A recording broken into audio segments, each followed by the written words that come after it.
We're moving back into the Bible and a story that is centered on some letters that the Apostle Paul wrote, found in the book of 2 Corinthians. And if you've been tracking with us, you know that I've been using as kind of an image for us to relate to this storyline through a Hemi Challenger that Jesus is driving, with the intent of doing what Rich just said a minute ago, helping us to get from one place to another in our lives. And a lot of it just has to do with becoming everything that God has intended for us to become as we live and learn and grow and become who we need to be. As we go through life circumstances, God tells us, I think, from time to time, yeah, this is an area where you need to grow. This is an area where you need to kind of make some changes. I was driving in my own car in Boardman the other day, and as I did that, I had a car that was beginning to cut me off. And I was in the passing lane, and he was wanting to go to the center lane. And maybe you've been in Boardman and you've seen that kind of chaos, but essentially what the driver did was just pretended like I wasn't there and just drove from the lane that you get passed into the passing lane to the middle lane, and I just hit my brakes. And it was a time where I could have said something that I should have said as a pastor, and I didn't. It was a time when I could have gestured something that I shouldn't gesture, and I didn't do that either. There might have been a time when I had thought about it, but honestly, it didn't cross my mind. I just was like, what are you thinking, sir? And then I was at a stoplight not too far down the way, and I didn't take off fast enough, and immediately horns started honking at me. And I went down the road a little bit farther, and once again, horns started honking at me. And I'm like, I must just be having a slow day today, or an invisible day, or I'm too visible. I don't know. And I thought about how people respond under those conditions, and clearly we have been taught to curse in the midst of the frustration of everything that we have to face here in life. It's kind of funny that along those lines, my wife showed me the other day a video of Tim Hawkins, the comedian. Anybody know who Tim Hawkins is? If you ever YouTube him, you know that he's pretty hilarious. And one of the things that he chronicled was what he described as Christian curse words, if there could ever be such a thing.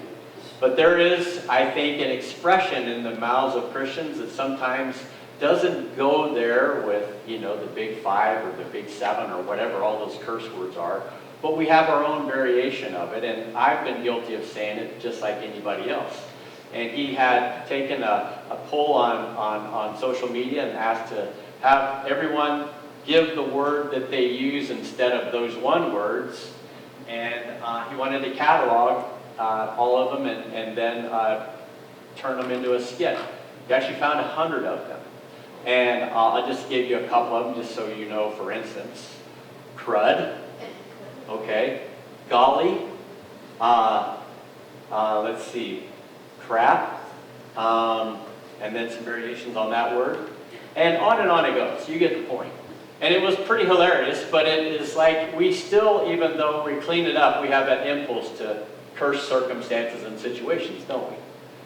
And yet, whenever we're going into this part of our journey, Jesus is taking us down the road in a car that is probably going to be the recipient of those kind of actions from people that just don't fully understand the ways of the Lord, and understandably so. They're frustrated with life. And he's trying to show us in the course of our everyday experiences that there are different responses that we can make. Responses that actually turn from cursing or finding Christian curse words that we can apply to blessing. Now, can you imagine somebody soliciting, can you give me 100 ways that you can say blessings to other people? I'd like to see that list as well, because I think it would be a good list to meditate on. It's probably a list that it sounds kind of Pollyannish, but in reality, it's the calling of every Christian to be a source of blessing and not a source of cursing for everyone that is in our path. And one of the ways that Paul was trying to dial in that sensibility had to do with just creating within the hearts of the people that he was writing to a sense of generosity rather than self-centeredness. A self-centered self would say, why did you cut me off? And if I have a chance to get even with you, I will. And we've all felt that. Don't get me wrong. I'm not judging. But a generous self would say, I wonder what kind of day that person's having. I wonder if I could bless them. And most of us, we don't always have that ability in us to go there, do we? But there's something about having Jesus in the equation that the Apostle Paul says that can change. That can actually change in a way that he can flow through your life. And he was trying to work with a church that was pretty caught up in themselves and being offended and all of those things that have to do with the usage of curse words. And he was trying to bring them to a place where they would turn that around and they would use it as an opportunity to bless. And there were tensions that were in the church, and there were tensions that they had with Paul, and tensions that were there in the air with Jewish Christians far away. And he was seeking to disarm all of those tensions and use that situation as an opportunity to help them to see how Jesus could bless them and bless others through them. And interestingly enough, as we come to chapter 9, they're starting to figure it out. That the way of life of a believer is supposed to be truly different. People who, under any given circumstance that we encounter, should have a sense of, wow, that was kind of cool to be around those people. They have a different take on life. They didn't use curse words, Christian or otherwise. They used, well, they didn't just use, they demonstrated acts of blessing. And for Paul, he wanted to center on the idea of generosity, how it is that the church could be generous, both with time, which we all know we don't have a lot of, energy, which, again, that's hard to come by as well, attention. And we all know that we're distracted. So those are three things that we find it hard to give away. And then, of course, there's money as an expression of resourcing in a tangible way, needs around us. And he saw that as a way of cultivating within the passengers in this car a response that was different. And I hope that in the process of what we're doing, I can help you. I can help you not only dig into that response, but begin to cultivate it within yourself. The Apostle Paul was looking at a church and he's saying, you know the heart of God. You know that you are here because Jesus Christ died on a bloodstained cross as an expression of the heart of God for the needs of humanity. You know that. You are here in Corinth, in church, because of that. And because the world does not provide all the answers in such a rich and wealthy and cosmopolitan society, the answers still aren't there. And you've known the generosity of God in such a way that complete strangers have given you the gospel and have even paid for it in various ways. And now he's saying, I want you to do the same. And so he begins by describing to them something that you're all familiar with, some laws. You know, not just breaking the law like I sped or I got a parking ticket because the meter expired. No, a deeper law. The law of reaping and sowing, or sowing and reaping. And so if you have your Bibles, I'm going to look at just a small section of 2 Corinthians 9. And we're going to explore that as we seek to follow Jesus from one way of life to another. Let's go ahead and show those scriptures if we can. It says, and God is able to make all a grace abound to you, so that having all sufficiency in all things, you may abound in every good work. As it is written, He has distributed freely, He has given to the poor, His righteousness endures forever. Can we back up just a little bit to the slide that says, there we go. Okay, the point is this. Whoever sows sparingly will also reap sparingly, and whoever sows bountifully will also reap bountifully. Each one must give as he has decided in his heart, not reluctantly or under compulsion, for God loves a cheerful giver. And let's just stop right there. Now, there are laws that are at work in the world that we have to abide by. We have no choice. There is the law of electricity. Do you know how the law of electricity works? My son Stephen discovered it whenever he jammed a fork into the socket. And he realized that that stuff has to flow somewhere, and it's deciding to flow through you. And electricity is always looking for a grounding point. And you just know the grass is green and water's wet, and if electricity can find the path of least resistance to where it wants to go, trust me, it will.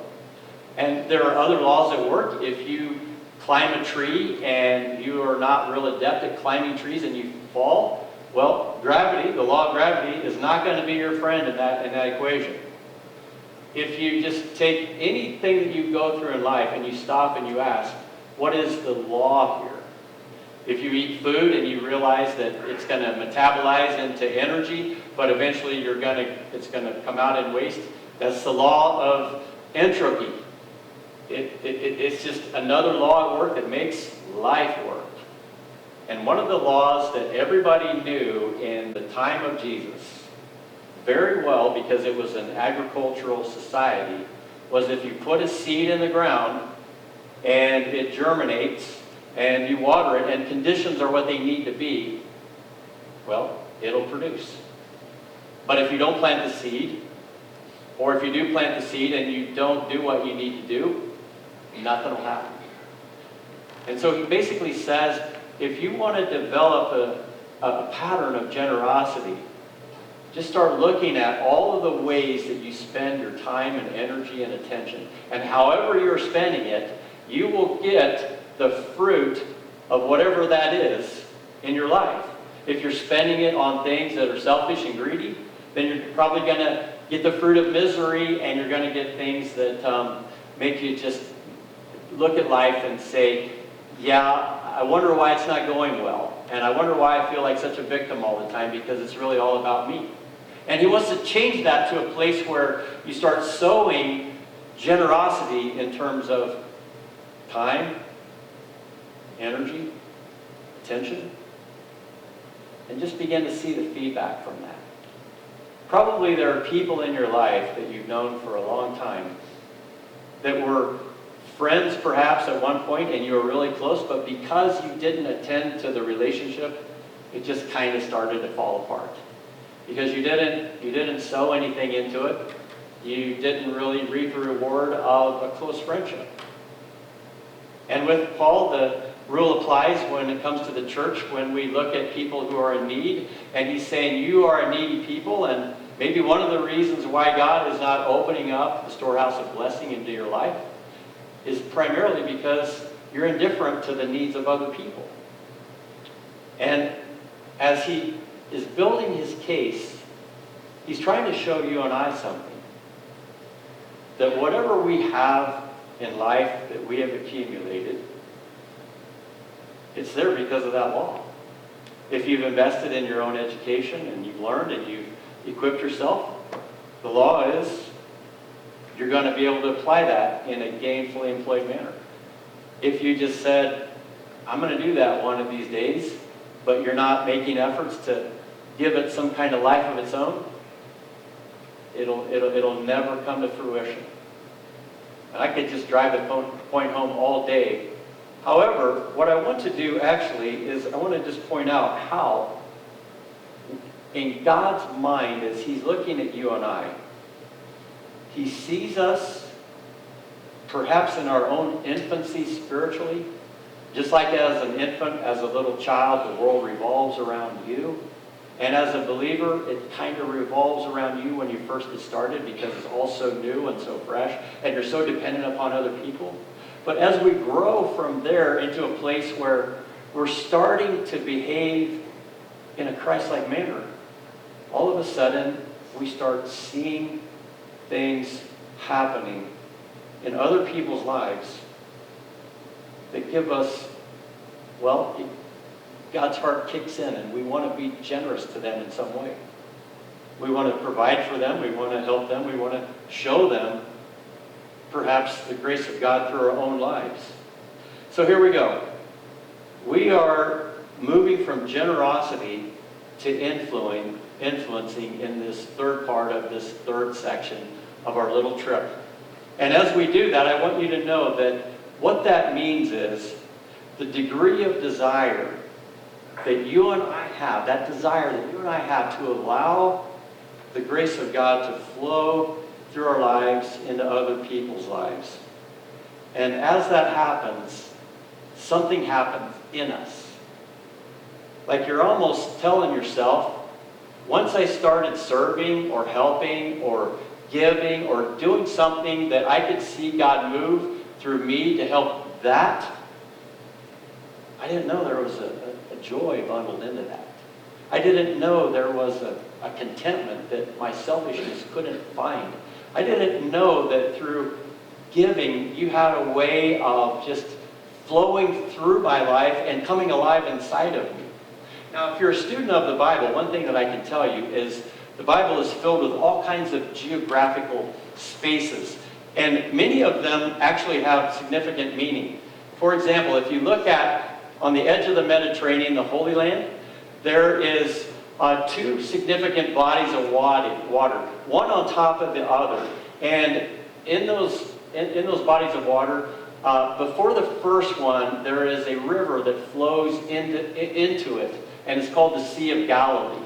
And that river is the Jordan River, and as it flows, it brings the life of everything that is accumulated along the way to bear upon that body of water, making it very productive for fishing and for so many things that have to do with the life and well-being of people that live around it. And there's a lot of people that lived around it.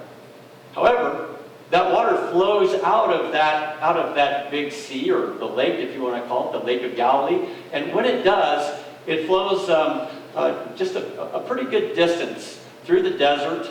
And as it does, all of the nutrients and everything that's so good about that body of water begins to bless the land that is alongside the river, that is pointing to the second body of water. And you know what that second body of water is? It's the Dead Sea. Now, isn't that great? How would you like to go on a vacation and say, honey, where would you like to go? I don't know. Dead Sea? That sounds toxic. Let's do it. Well, there's a reason why it's a Dead Sea. It's simply the fact that though the Sea of Galilee is kind of obediently doing what it's supposed to do, receiving and then pouring back out into what's happening downstream, the Dead Sea just says, I'll just take it all. Just bring all the water and I'll just keep it. Now, the reason why the Dead Sea is actually a destination is because all that water brings with it sediment and salt and all the minerals. They don't have any place to go. So you can actually go to the Dead Sea, and it is so dense with all of that you can practically lay on it. And when you do, of course, there's a therapeutic benefit, because all the value that is being wasted by the Dead Sea, people go there for spa purposes, and they try to gain what they can from what is literally a carcass of a body. Now, for every believer, I would just like to make this one piece of geography, if there's any, come alive in their mind.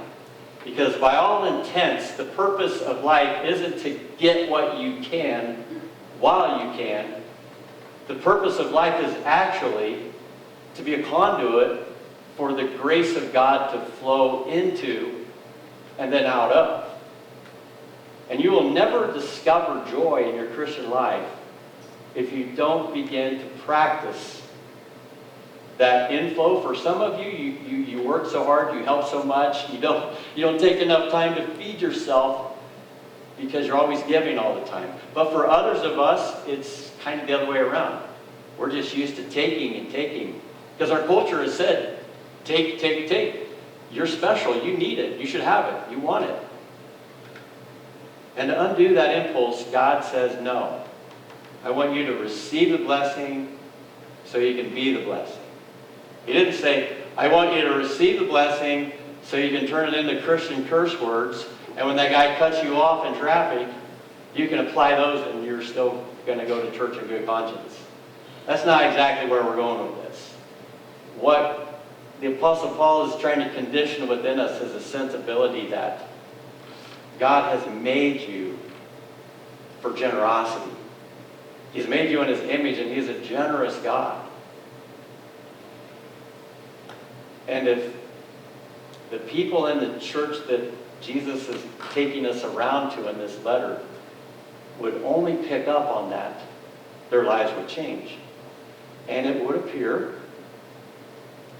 history being what it is, somehow they pulled it together. And they realized, oh yeah, there's something missing here. And we've been so concerned about our own agenda that, like in the first part of this series, it's all just been about me and it's all been personal. But now I'm starting to profess the things that Jesus professed and align my life with it. And the second thing we covered last week was moving from narcissism to generosity. And narcissism is just a fancy way of saying it's all about me.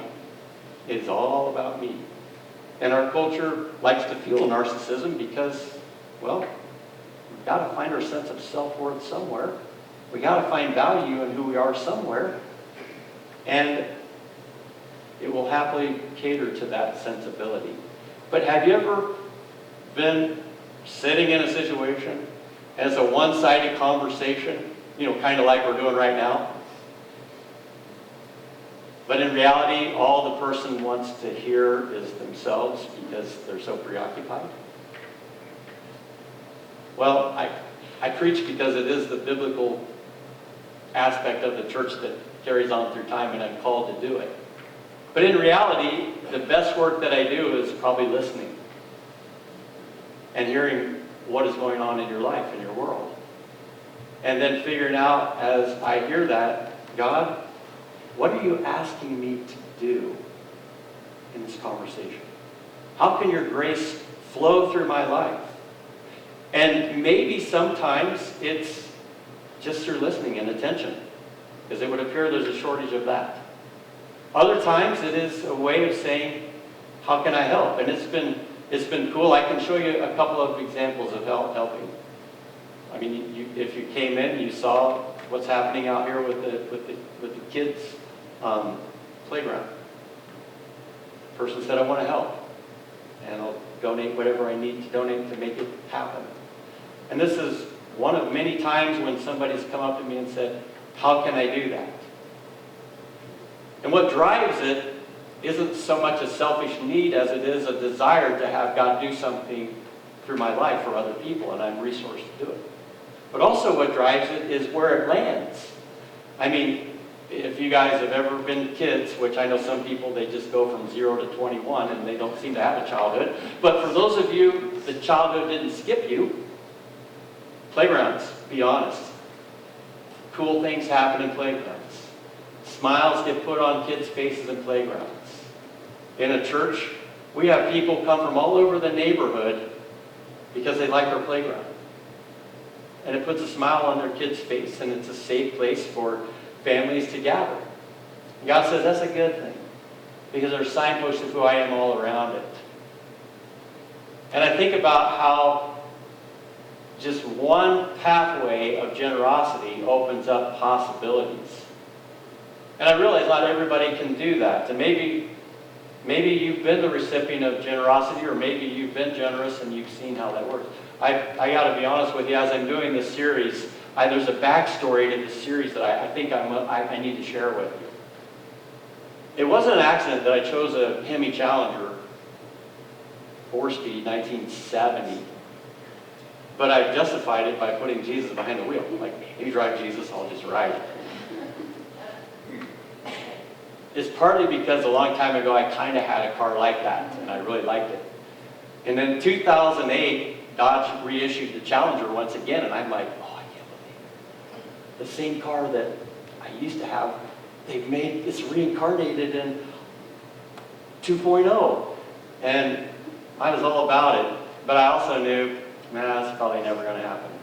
But one can wish, right? But I don't want to be greedy. However, I do like it. And maybe you've been there. And so I remember sitting on the deck not very long ago, and I'm talking to my wife, and I'm going through Craigslist, and I'm just looking at it, kind of dreaming and stuff, like, man, I'd really like to have that car. Then I'm like, I feel bad though, because I don't want to be greedy, but I'd really like to have that car. Other people buy cars, why can't I buy a car? And I thought, I just paid my truck off, wouldn't it be cool? And this is all going on inside my head, my wife's looking at me like, what's wrong with you, honey? You got a crazy look in your eyes. So I'm fine, honey. They just work. It's stressful. And so she said, well, what are you looking at? And I said, Oh, I'm looking at this Dodge Challenger. It's really cool. It's used, and it's got all the features that I like. And I just thought, making conversation. She said, well, why don't you go look at it? I'm like, huh? What? What'd you say? She said, why don't you go look at it, and if you want it, why don't you buy it? And I'm like, are you feeling okay? I seriously was confused, because that's not the normal fare that I get from my wife. It's more like, we got to tighten it up a little bit, or, we got to stop spending on that over there, or, it's usually she's the voice of reason. And this was not the voice of reason by any stretch. This was the voice of fantasy, and I'm like, something is not adding up here. What floored me was she had a little money tucked away, and she said, I'll give you the money for a down payment. I literally, my jaw dropped to the floor. And I thought, that is the most generous thing a person could do. I mean, not really, but at the moment it was like I was overwhelmed. And I said, are you serious? She said, yeah. So I went test drove it, and I'm like, I'm going to keep this going as long as I can, so we're on it. And long story short, she is now part owner of a 2014 Plum Crazy Purple Dodge Challenger RT Classic with a 6-speed and 392 rear end and heated seats. Okay. All right, but here's the catch, and I should have saw that comment on the backside. Because I'm an owner, she's an investor, which makes her part owner.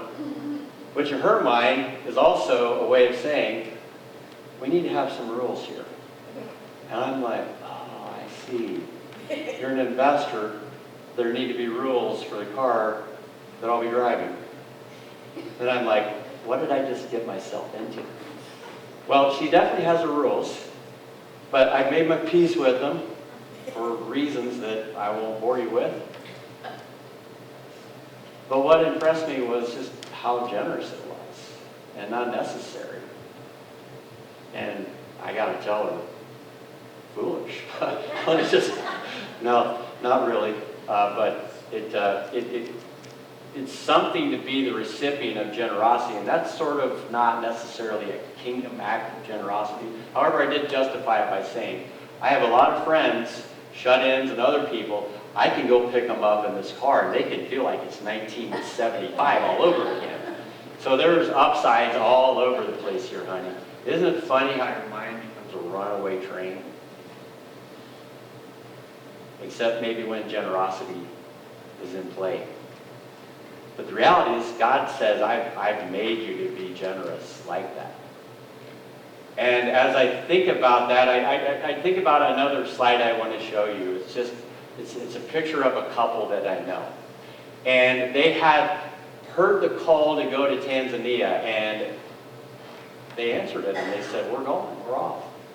And a lot of us got behind them and said, how can we help you? How can we support you? Because what you're doing needs to be done under those conditions. And it's basically an administration role for missionaries that frees them up to do their work, and it's a huge sacrifice on their behalf.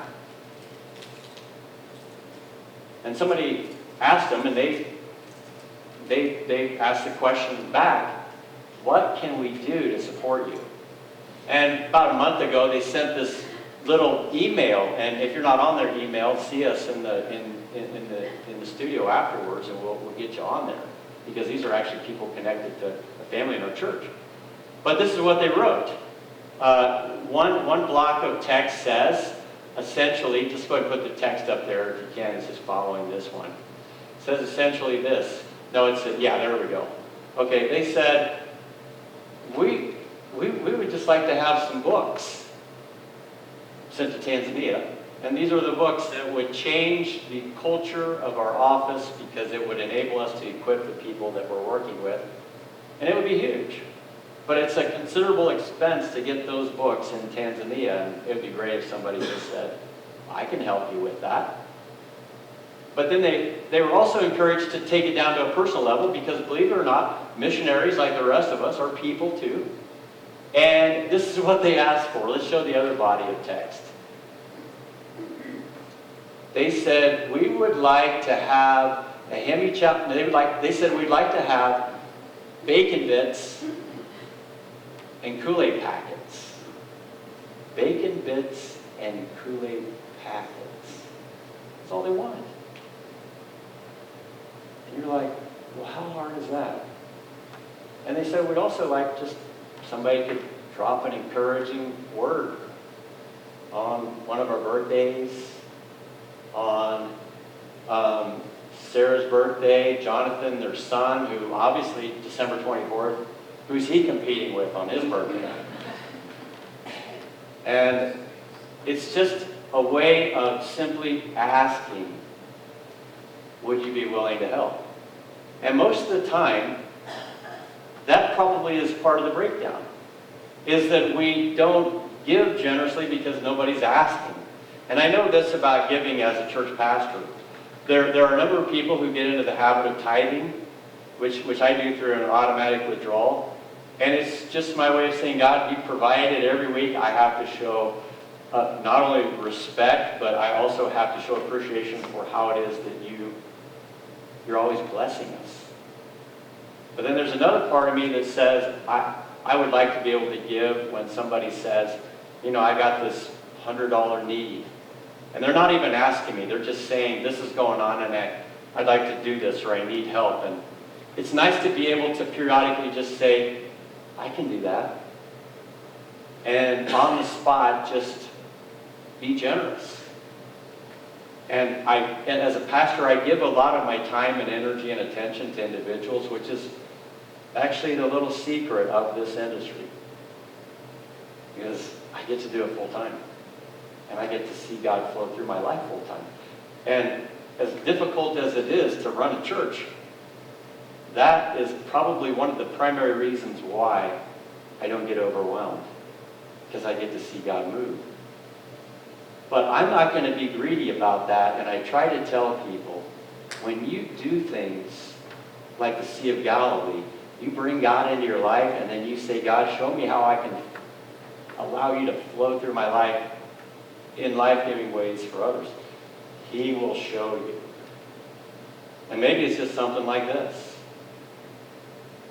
And it's amazing. I mean, if you had a list of things that you wanted, because you're in Tanzania and you're not anywhere near Aldi's or Giant Eagle, what would you ask for? Well, ice cream. I think they have ice cream in Africa, but I could be wrong. Probably not the kind that we eat. Would you ask for bacon bits? Do you guys have a comfort food? I mean, there's a food that you eat and you're like, oh man. I was feeling kind of, well, I'm not going to use a Christian cuss word. I was kind of feeling that way. And then all of a sudden I ate that food and, I don't know, it makes me think of home. It makes me think of being a kid. I'm guessing in that family system, bacon bits must be like the thing. And if not, how can you go wrong with Kool-Aid packets? Anybody drink Kool-Aid growing up? We all drank the Kool-Aid, for sure.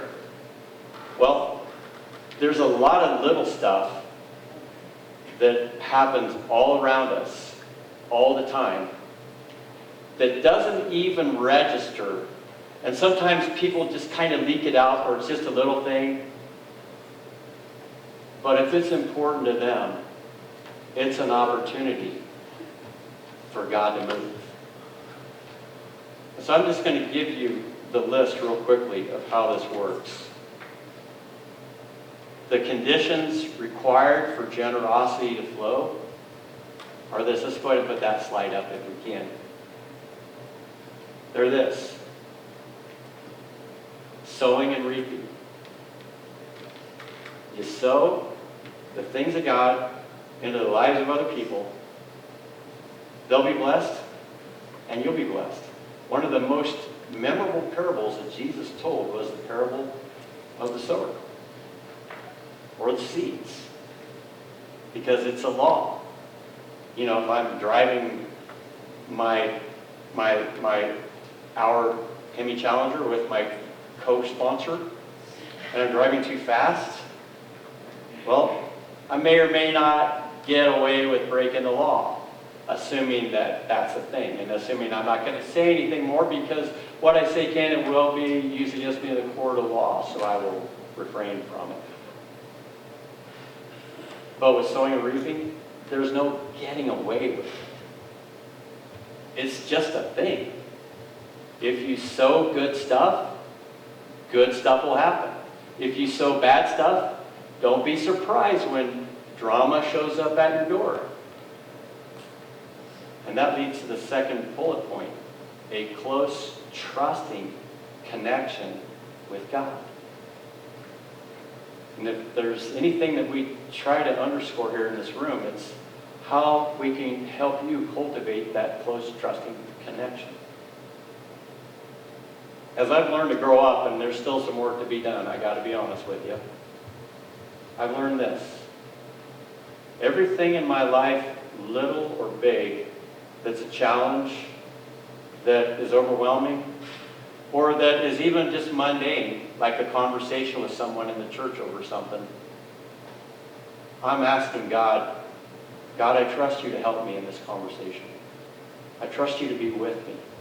I trust you to walk with me in something that another person might say, yeah, you're too busy for that, Lord. He's not.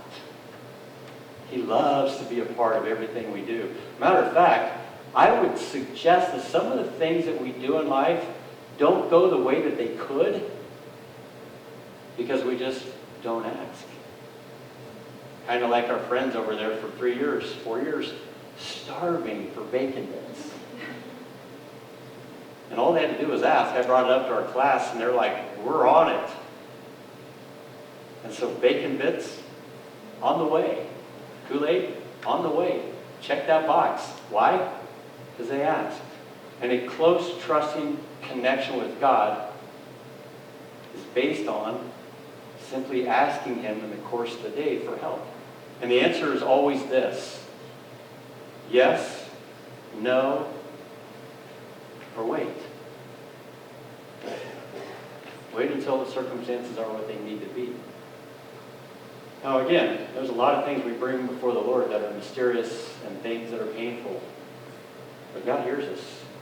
And He's there to help, and He's there to help us overcome, if not in this life, the life to come. Those are the conditions for generosity to work. Know that sowing and reaping is an unbreakable law, and know that a close, trusting connection with God is a requirement. Because let me just drill down into that just for a second. Let's say I have a lot of money, and I tell pastor or I tell somebody, I want to give money to the church. But my motivation is this: I want people to know I'm giving money to the church. That way I look like a good person. Or I want to give you money so that I can control what you do and you become dependent upon me. That's why people give money sometimes. But if you have a close, trusting connection with God, the reasons why you give will be in line with God's purpose and God's will. And part of sorting us out on the right from here to there is helping us to do the right things with the right intent. So those are the conditions. The second part is this. I'm just going to briefly cover it because it's based on the text that we've read and a few more portions. But let's show that next slide if we can. Simply this. There are expectations that you and I can have when generosity flows through our lives. And there are 4. And here they are. What we give, He will supply. Do you guys remember some guy talking in a sermon about the Sea of Galilee? You know, the river comes into it, then it goes out of it. An elder in a church that I was at prior to this place said, you can't outgive God. You just can't. He's always there to provide. He'll always supply us. He's just wanting to know if you and I are on board, if we're just thinking, I'm going to play the Dead Sea right now and I'll just take it. But He'll call us out for that if we do. Second thing, my selfishness will recalibrate to selflessness. starting to see and hear and respond to stuff that may have been in front of me the whole time. But my bandwidth was just so taken up with me and my own fear and scarcity, not so much of God who provides. God's about the most selfless being that we can imagine. The bloodstained cross in the timeline and an empty tomb says, this is for you. Thirdly, we can expect the gospel will be amplified to the lives we blessed. I have to be honest, I have a confession to make. I don't always carefully listen to what my wife says, and she'll corroborate with you on that. But when she said, the good news is, I'll help you with the down payment. I'll help you with the down payment. It could have just been, the volume was turned up to 10, because I heard that. Well, that's kind of a goofy way of saying there are a lot of people out there who've never really heard the gospel as it was intended to be presented. How do I know?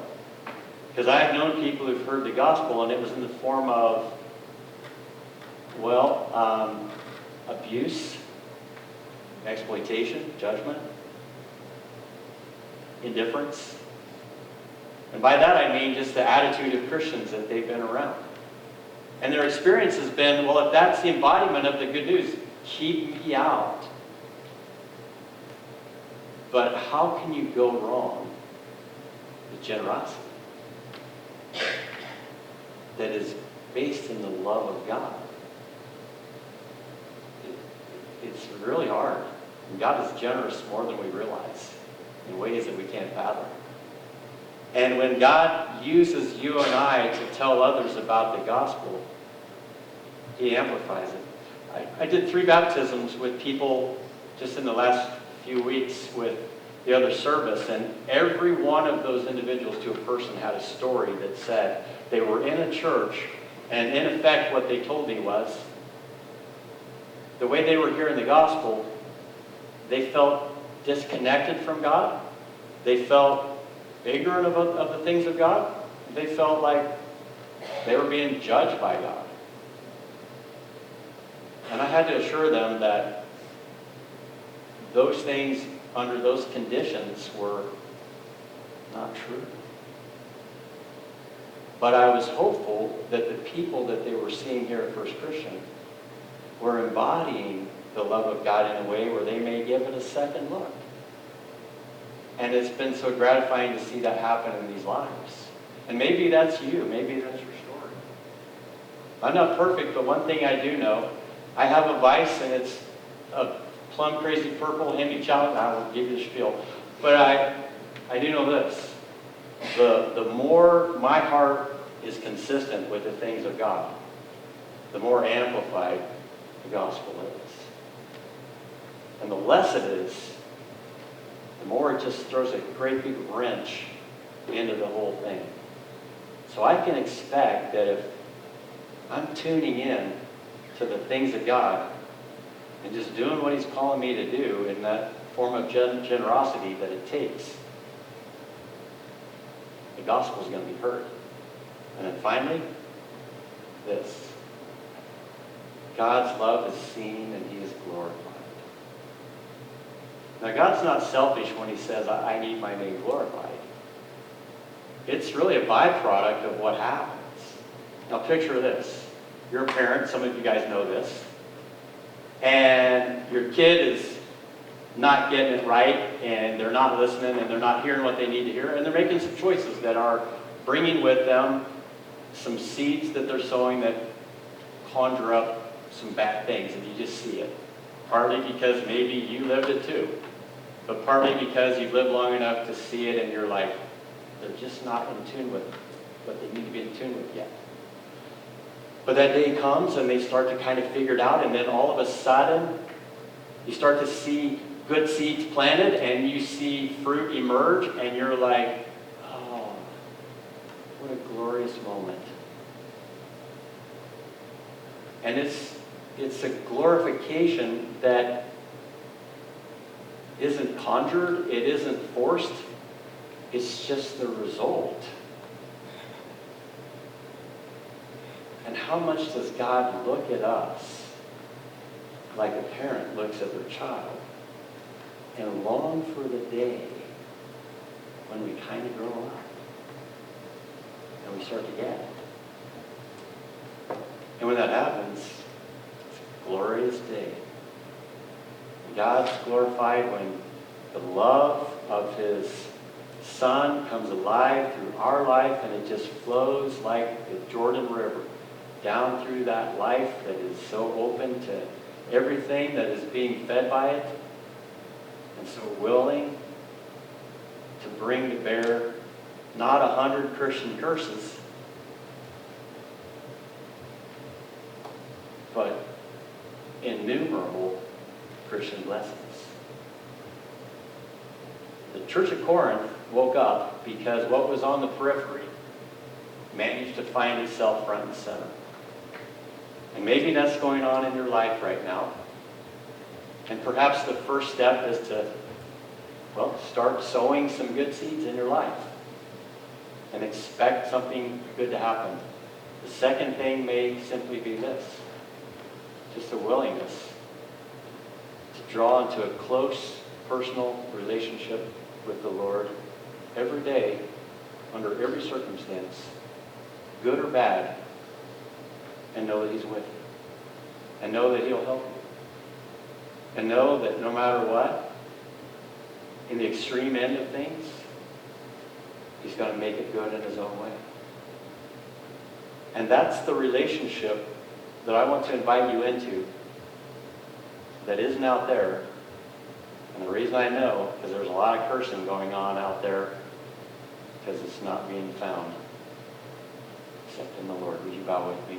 Father, thank you for leading us to this stop in our journey where we see the fruit of so much of what you've done as you've sown the seeds of your goodness in so many ways, primarily through your Son dying, going into the grave, and coming back out life immortal. I pray for everyone in this room, Lord, that you would speak to our hearts where we are at. We would see the generosity of your own heart. And as an expression of gratitude, we would draw close to you and begin to know you and to love you and to take all of our frustrations in life and all of our challenges and everything that makes life difficult to you, Lord. And we know that your yoke is easy and your burden is light as you come alongside us where we're at. If there's anyone here, Lord, that needs you to come alongside, use us in that manner to be your hands and feet. And if we just need to move into less selfishness and more generosity in whatever form you lead us into, help us, Lord, to have that desire. To stop the bottlenecking of things that you long for and to be open as I conclude these things in Jesus' name.